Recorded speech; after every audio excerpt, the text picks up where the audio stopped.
En été, on a envie de s'évader, on pense aux vacances et c'est pour ça que nous avons créé ici un petit coin méditerranéen avec une vigne, avec des pélargoniums, un cycas, déjà un agrume, un calamondin, l'inévitable olivier bien sûr, et même un petit bananier qui n'a pas l'air d'être très en forme mais qui en démarre. Qu'est-ce que je vais faire aujourd'hui? Je viens d'acheter un nouveau pensionnaire, un citronnier. Alors, c'est toujours très difficile de savoir quand on va rempoter un citronnier.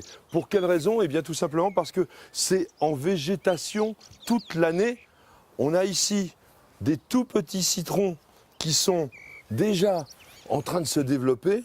Il devait y avoir peut-être encore une fleur ou deux, mais ça va être quand même le moment de le mettre dans un beaucoup plus gros pot. Donc on va y aller, allez, au boulot.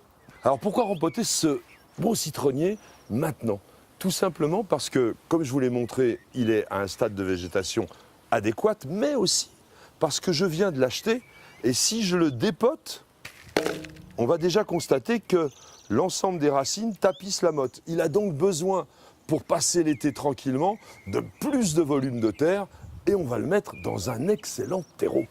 On va choisir un pot de qualité et un pot de style en même temps. Donc une toile de jute pour protéger quand même cette jolie table des risques de choc pendant le rempotage. Et puis j'ai choisi un pot haut de gamme, il faut bien le dire, mais un pot magnifique qui va être complètement dans le style que l'on recherche, un pot florentin qui se caractérise par ces très jolies guirlandes qui ont été comme un bas-relief. Mais ce pot va servir de mise en valeur de mon citronnier, mais également par son volume, il va pouvoir le nourrir confortablement.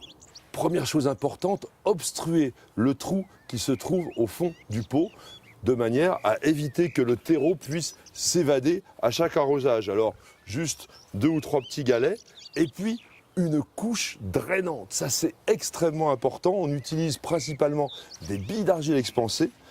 On va en mettre environ 3 à 5 cm d'épaisseur.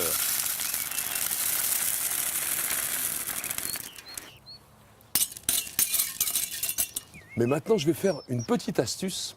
Au lieu de mettre directement le terreau ici, ce qui risquerait de se mélanger avec les billes, eh bien nous allons mettre une petite grille de protection et ensuite nous mettrons simplement notre terreau.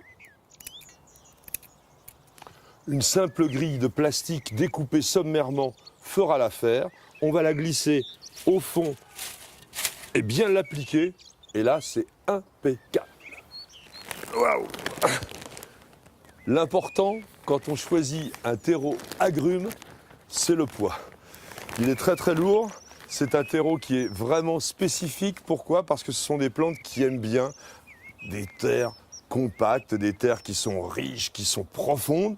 Alors on peut même mélanger, si on en a un peu de terre de jardin, avec ce terreau, 2 tiers de terreau, 1 tiers de terre de jardin. Mais déjà, c'est un très très bon produit. Alors on est sur du terreau professionnel, du terreau utilisable en agriculture biologique, un terreau qui est enrichi en mycorhizes, un terreau qui est à base de tourbe de sphène, qui est à base de compost, qui est à base d'écorce de pin, qui est à base aussi de fumier de cheval, donc quelque chose qui va donner toute la nourriture voulue pour nos agrumes, qui, soit dit en passant, sont des plantes gourmandes.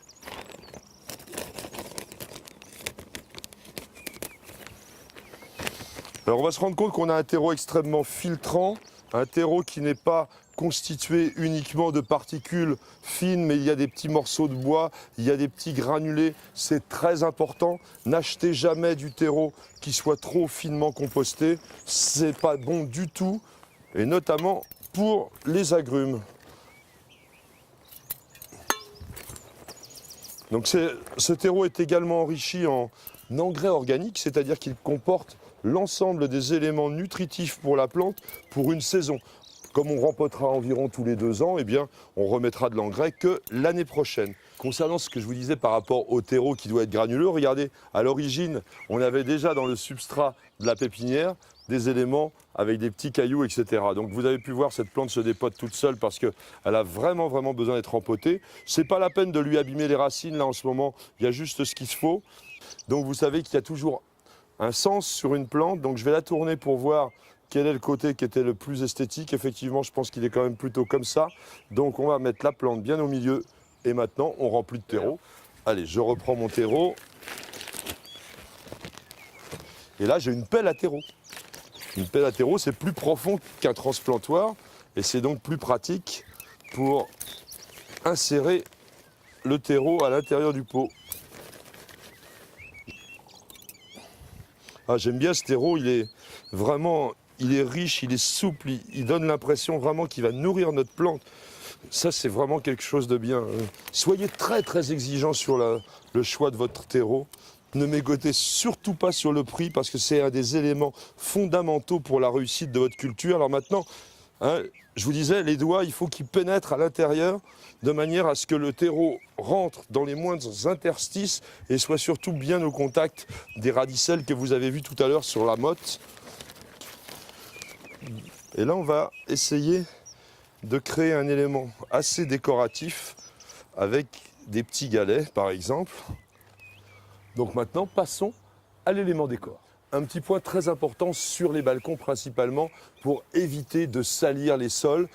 Vous allez tout simplement décorer la surface de votre pot avec des jolis galets et ça va éviter que le terreau ruisselle et surtout qu'il déborde à chaque arrosage.